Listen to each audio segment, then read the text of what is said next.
아, 이번 시간에도 사고 사례를 하나 살펴보겠습니다. 사건 제목은요, 부산에 있는 가야동 고부 살인 사건입니다. 동의대학교가 있는 지역이 있죠. 2014년 1월 8일 오전 8시 55분에 이런 살인 사건에 대한 신고가 가야 지구대 그리고 119로 신고가 있었습니다. 이 집에서 그 두 사람이 피를 흘리고 죽어 있다는 것이죠. 살인 사건일 가능성이 높았습니다. 가야지구대에서 순찰 요원들이 출동을 했고, 부산진경찰서 강력팀과 과학수사팀이 출동을 했습니다. 신고자는 이 아들이었습니다. 서울에 있는 신고자는 아들이 둘이 있었는데 큰 아들이었고요. 서울에 거주하고 있는데 전날부터 어머니와 전화 연락을 하는데 전화가 되지 않는다 해서 아침에 비행기를 타고 부산으로 내려왔습니다. 이 건물은 이제 4층 집이었습니다. 4층 집이었는데 4층에 살고 있었어요. 2층과 3층은 비어 있었고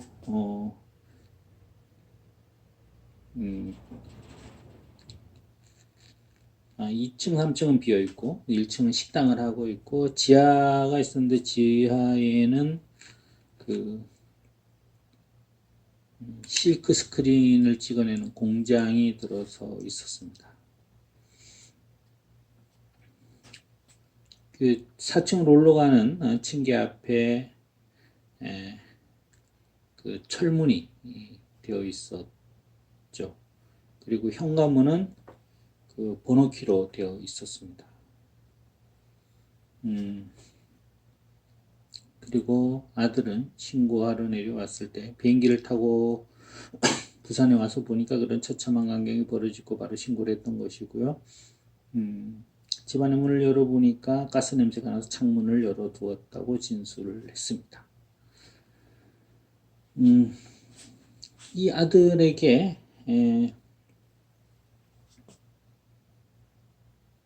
보통 그 최초 신고자한테 혐의점을 둡니다.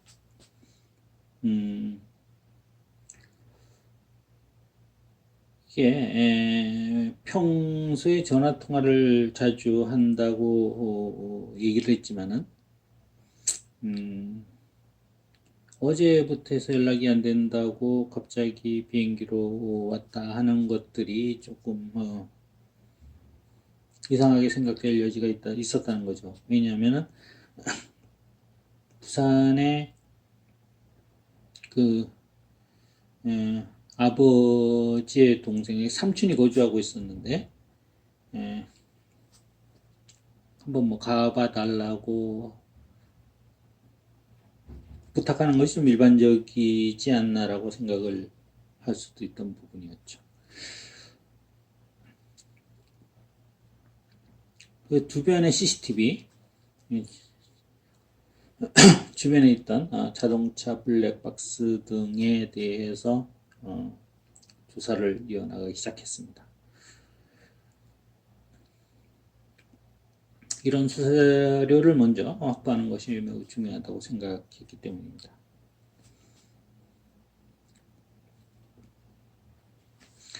이 4층 집이 있었는데 현관이 있고 뭐 큰 방이 있고 작은 방이 있고 이렇게 방이 있었는데 그러니까 이 어머니 되시는 분은 김모 씨인데 김모 씨 85세였습니다. 그리고 며느리 되는 분이 정모 씨인데 이분이 65세였습니다.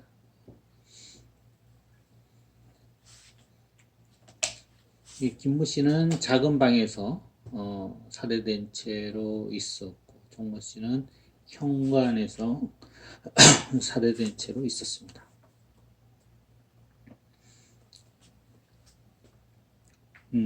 가보니까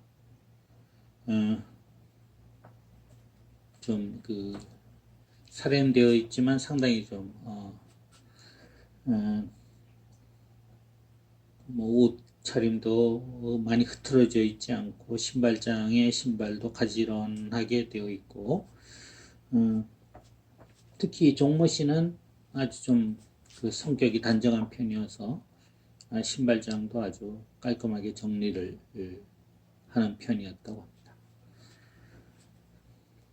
그리고 가보니까 현관 바닥에 물기가 남아 있었는데 이것은 범인이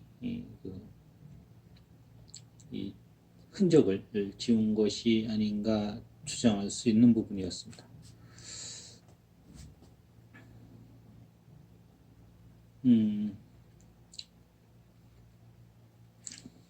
이 정모 씨는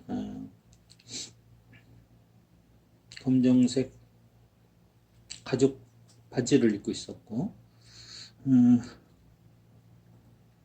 상의는 검정색 티셔츠 그리고 빨간색 재킷을 입고 있었는데 뭐 어디 본 것이 크게 부자연스럽지 않았다는 거죠.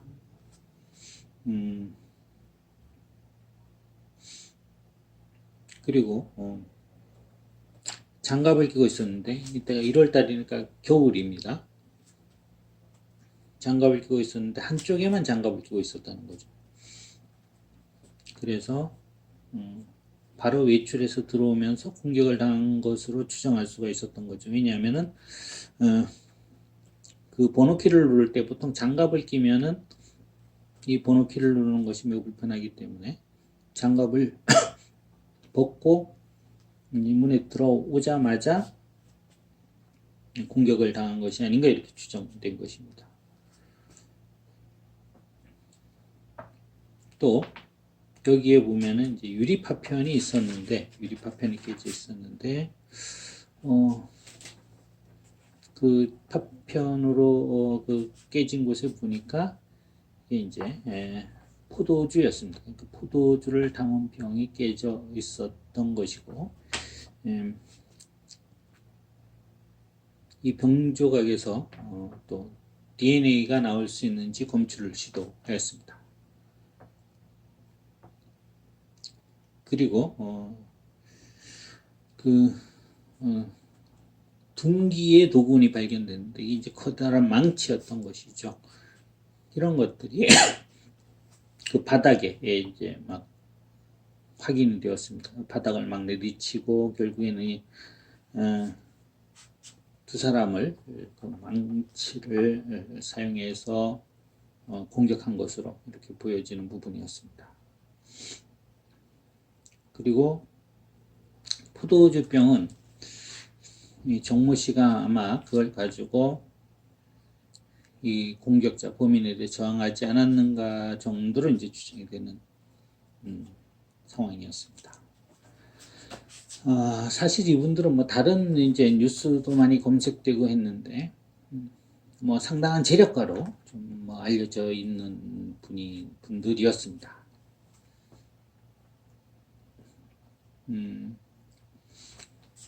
그리고 이 김모 그 할머니의 남편이 이제 예전에 이제 약국을 운영하고 해서 좀 이제 자산이 많이 있던 것으로 알려져 있는 상황이었는데 뭐 이분들이 그렇지만 그 주변에서는 매우 뭐 검소하게 생활했다라고 알려져 있었습니다.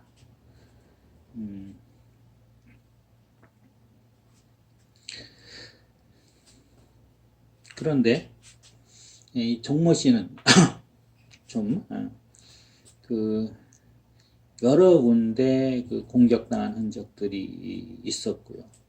그 작은 방에 가면 이 김모 할머니가 있었는데 할머니는 좀 그렇게 많이 공격당한 흔적이 좀 적었습니다. 공격당한 흔적이 많다는 것은 혹시 뭐 원앙관계에 의한 공격이 아니었나라고 또 추측할 수 있는 대목이 되는 것이죠. 또 화장실 욕조에 가니까 휴대전화가 그 욕조 물에 담겨져 있는 것을 볼 수가 있었습니다. 나중에 알고 보니까 정모 씨 휴대전화였는데 아마 범인이 그 휴대전화를 물속에 담가 버린 것이 아닌가 이렇게 추정이 되었습니다.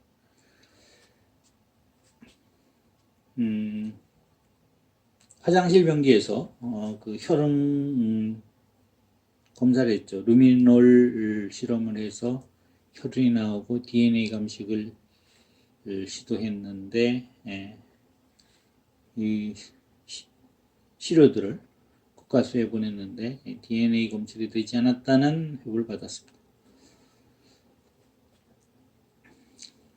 또 그 아들이 가스 냄새가 났다고 했는데 그 가스의 고무호스 부분이 칼에 찍혀서 새고 있는 상황을 발견했습니다. 그래서 이것이 그 조리되어 있던 식칼과 상당히 칼자국이 비슷해서 그 식칼에서 범인의 유전자가 검출될 수 있을지도 모르는 기대를 했던 것입니다. 그리고 국가수에서 이 식칼 손잡이에서 검출된 유전자가 이 김모 할머니의 것이라는 회부를 받게 됩니다. 수사관의 입장에서는 기대했던 결과들이 좀 나오지 않아서 다소 실망되는 부분이기도 했죠.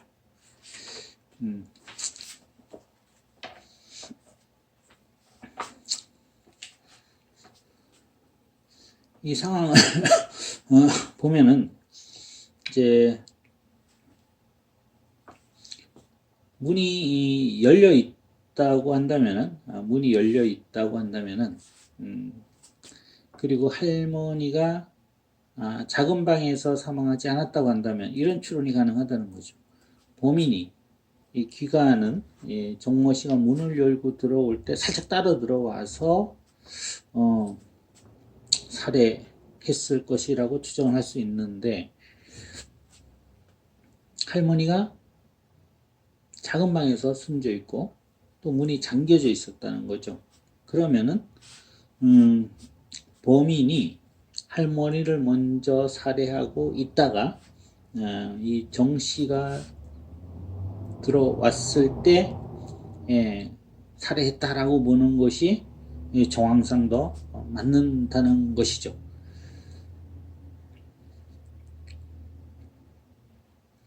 그런데 할머니를 살해하고 물색을 하다가 강도가 물색을 하다가 이 정씨가 들어오니까 살해했는지 아니면은 정씨를 살해할 목적으로 가서 있다가 기다리다가 이 김모 할머니를 살해하고 나서 이 정씨를 살해했는지 이런 것들은 이제 좀 더 상황을 살펴봐야 된다는 것이죠. 네, 사건 현장 안방에서 특별한 물색 흔적이 보이지 않았다는 겁니다. 이 장롱 안에서 나무로 된 보석함이 파손되어 있었다는 거죠.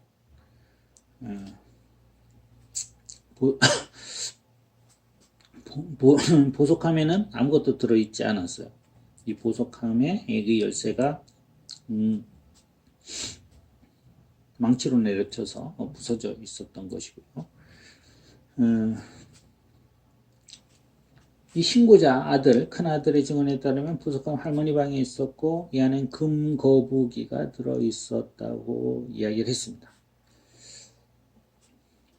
그래서 이 근거북이를 작물 수배까지 했는데 나중에 확인을 해보니까 이 은행의 개인 금고를 가지고 있는데 이 은행의 개인 금고에서 이 근거북이가 발견되었습니다. 그리고 화장대 아래에 금고가 있었어요. 네, 이게 잠겨져 있었는데 열어보니까 크게 감 나가는 물건이 발견되진 않았습니다.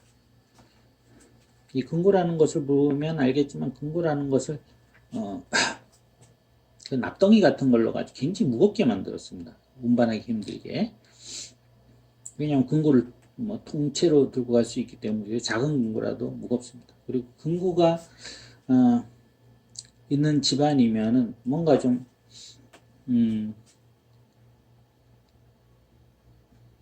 아주 소중한 것을 보관할 무언가가 있을 수 있다는 것이죠. 그래서 이 소형 금고는 뭐 크게 손상이 없었기에 만약에 뭐 강도가 범인이라면 이것을 발견하지 못했을 것으로 추정이 되었던 것이죠. 그리고 사건 현장에서 여러 점의 그 족적이 발견되었습니다. 확인을 해보니까 이 아들이 신발을 신고, 왜냐하면 뭐 피가 막 이래 흩어져 있고 하니까 신발을 벗고 들어오기가, 그래서 신발 신고 다녔던 거. 또 그 가야 지구대의 그 출동 요원들이 막 밟고 다닌 것이죠. 이런 것들이 발견되었습니다. 참 이 경험이 없는 그 수사관들은 이 사건 현장에 가서 현장을 잘 보존해야 되는데 그런 기본 수칙을 지키지 않는 경우가 의외로 많이 있습니다. 그런데 여기 거실, 안방, 작은 방 이런 곳에서 구두 족적이 났던 것이죠. 그리고 아주 뚜렷한 구두 족적을 채취할 수 있었는데 아주 쉽게 확인이 될 만큼 뚜렷한 족적이었는데 이걸 보면은 금강제하의 로고가 찍혀 있는 것까지 확인할 수 있었고요. 그리고 그거는 구두 중에서 금강제에서 만든 리갈이라는 구두 상표 구두가 있습니다. 여기에 사용된 밑창이었는데 요 구두가 리갈이라는 이름으로 만드는 그런 상표의 종류 중에서 13 종류의 그 밑창이 사용된다는 것을 확인하였고 13 종류 중에서 12개는 단종돼서 지금 생산되지 않고 한 종류에는 그 리갈 구두의 밑창이 사용되고 있는 것으로 확인이 되었습니다. 그건 엄청난 단서였던 거죠. 여러 가지 이제 감식을 통해 가지고 머리카락도 수거하고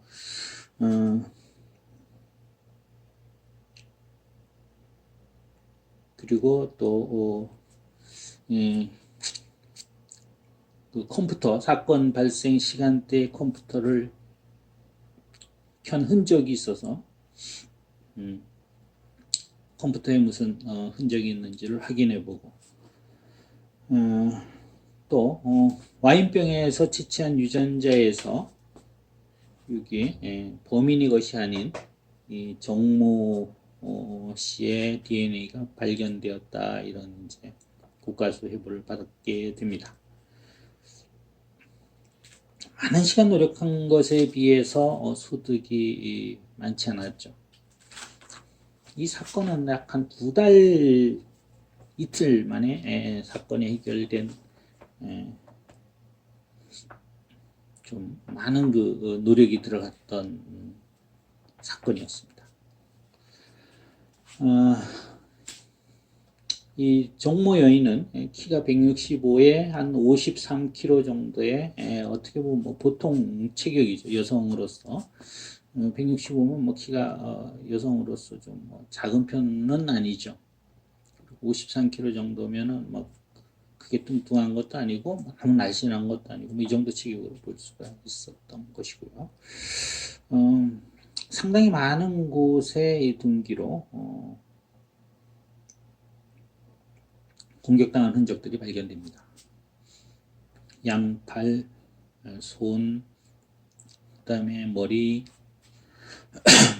입, 뒤통수, 얼굴, 또 아래 턱뼈, 오른쪽 어깨, 또 목 주변 이런 곳에서 다 골절들이 있고 또 갈비뼈도 왼쪽에 오른쪽에 갈비뼈 상당수가 골절된 상태였던 것이죠. 이걸 보니까 둔기로 맞은 흔적으로 부검 결과 확인이 되었습니다. 이 어머니는 149에 한 40kg 정도 되는 좀 왜소한 체격의 할머니였습니다. 이 할머니도 얼굴 그리고 이마 그 다음에 아래턱 그 다음에 갈비뼈 오른쪽 갈비뼈 목 왼쪽 넓적 다리뼈 이런 곳이 다 이제 그 둔기에 맞아서 골절되었고 똑같이 이 다발석 여러 군데 이 무거운 둔기에 의해서 손상이 되어서 사망했다는 보건 결과를 통보받습니다. 그래서 이제 주변에 있는 주변자들 중심으로 탐문 수사를 진행합니다. 상당한 재력가로 알려져 있었기 때문에 뭔가 나올 거라고 이제 접근했던 것이죠. 또 면식범에 의한 원한의 가능성도 있다고 생각하고 그런데 이 사람들은 아주 주변 사람들과 그 마찰 없이 지내는 상황이었다고 합니다. 다 혹시 특히 이 65세 된 정모 씨는 혹시 남편과 사별한 상태고 혹시 남자와의 관계가 있는지 없는지도 확인해 봤는데 전혀 그렇지 않은 상태였고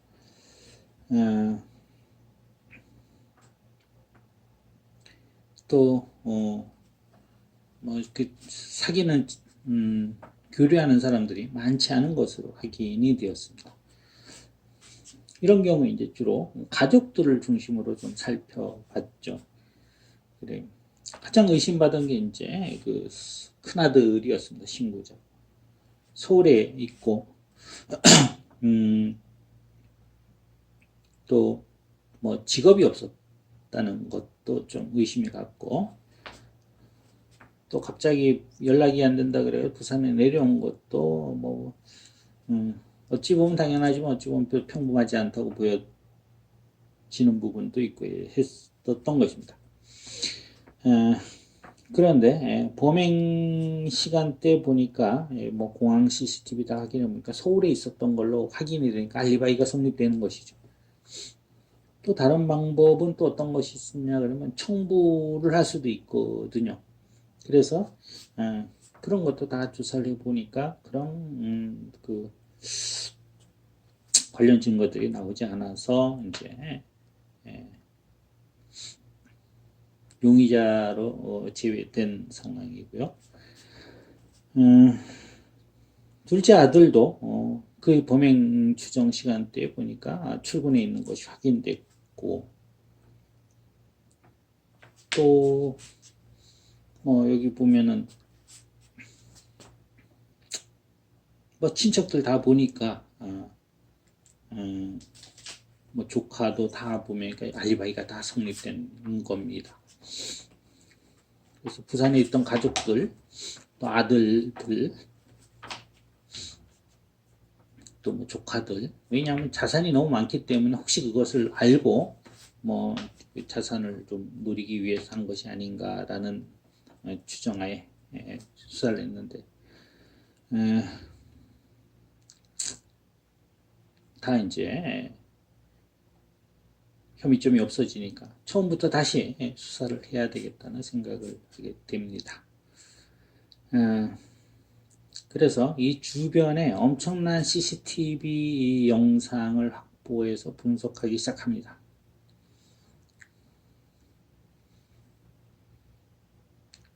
이 주위에 그 미용실에 CCTV가 있었는데 여기에 보니까 그 여기 정모 씨의 그 모습이 나옵니다. 그래서 그 집으로 들어가는 모습을 볼 수 있었던 것이죠. 누가 좀 이와 관련이 있냐 그러면은 정모 씨하고 친한 고등학교 친구가 있는데 오모 씨가 같은 고등학교 친구고 또 남편이 있습니다. 남편이 바로 이 박모 씨가 있는데 이 계좌를 확인하다 보니까 이 정모 씨가 친구죠. 고등학교 친구입니다. 돈을 2014년 사건인데 한 1년 전에 1억 원 정도가 이쪽으로 흘러가는 흔적이 있어요. 물어봤죠. 왜 1억 원을 받았냐 그러니까 예전에 어떤 빌려준 돈을 받았다 이렇게 진술을 했습니다.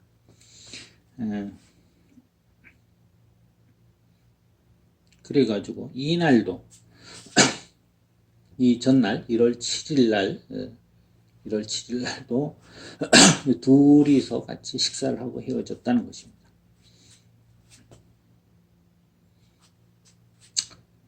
그래서 요 남편하고 한번 수사팀이 만나봤습니다. 그래서 이분은 평소에 아주 봉사활동을 많이 하는 것으로 알려진 사람이었습니다. 놀라는 기색 없이 범행 당일 자기가 어떻게 했다라고 알려준 것이죠. 그런데 이 박 씨의 오른손에 반창고를 붙이고 있었고 또 구두가 바로 금강제의 리갈 구두가 있었던 것이죠. 그런데 이게 4시 40분경에 중앙동 사무실에 있다가 충무동에 있는 목욕탕에 목욕을 하고 왔다고 진술을 했는데 추적을 해보니까 이 사람 말이 사실인 거예요. 그래서 한 30분 정도, 그러니까 이 시간대가 한 오후 4시 30분 정도에 이게 중앙동에 있었던 걸로 확인이 됐습니다. 그 통신 수사 결과. 그러면 사망 추정 시간이 한 4시 정도로 지금 추정을 하고 있는데 30분 만에 가야에서 살인 사건을 저지르고 중앙동까지 갈 수 있는지를 보면은 좀 시간상으로 뭐 크게 먼 거리는 아니지만은 교통이 신호 몇 번 걸리면은 그렇게 가기 좀 힘들다라고 했고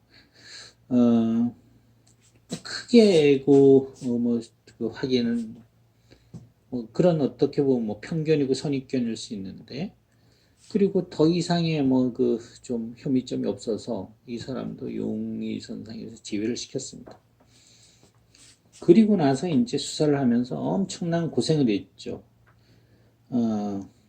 요 주위에 이제 그 불법 오락실을 탐문했어요. 왜냐하면 오락실에 드나드는 사람들 중에서 뭐 돈이 필요해서 자산가 집을 털 수도 있다라는 생각을 해서 했는데, 요 불법 오락실 주변에 하도 형사들이 왔다 갔다 하니까 그만 불법 오락실 문을 닫고 말았는데, 어쨌든 요 주위에 요 살인 사건이 났던 이 주위에 거의 2,000세대에 대해서 모두 탐문을 했던 것이고요.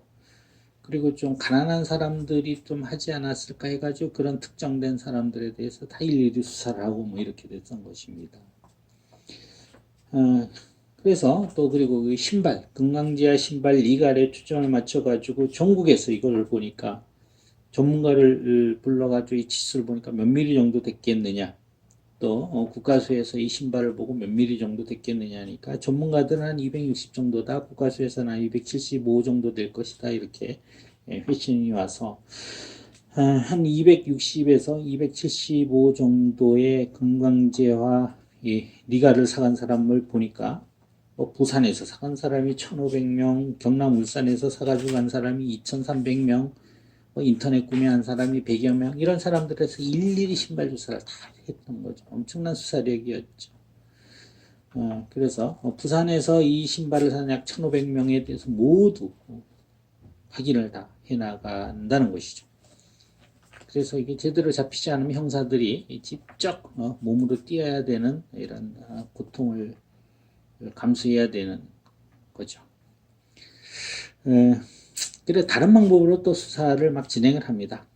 그 뉴스를 보고 뭐 가야 살인 사건 이런 걸 검색한 사람들에 대해 가지고 IP를 뭐 역추적하는 뭐 이런 이제 방법도 했는데 대부분 보니까 요 가야동 주변에 있는 사람들이 궁금해가지고 검색한 것들이 아주 많았습니다. 그리고 컴퓨터 IP보다가 이 스마트폰 IP가 훨씬 더 추적하기 어려운 거죠. 그리고